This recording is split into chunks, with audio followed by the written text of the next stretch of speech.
এক ভাই প্রশ্ন করেছেন, কোন সময় কোরআন শরীফ পড়া সবচেয়ে বেশি ফজিলত?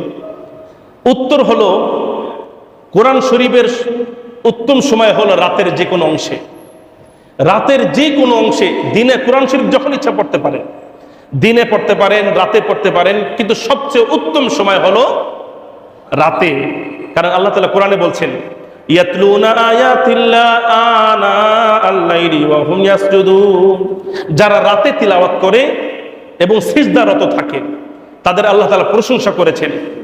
তো সুতরাং বন্ধুরা আমার, ইবনে কাসির মধ্যেও আসছে যে এই রাতের সময়, বিশেষ করে তাহাজ্জুদের সময়, ফজরের পরপর, ফজরের আগে এবং ফজরের পরপর, এই সময়গুলি হলো গুরুত্বপূর্ণ সময় কোরআন তিলাওয়াত করার।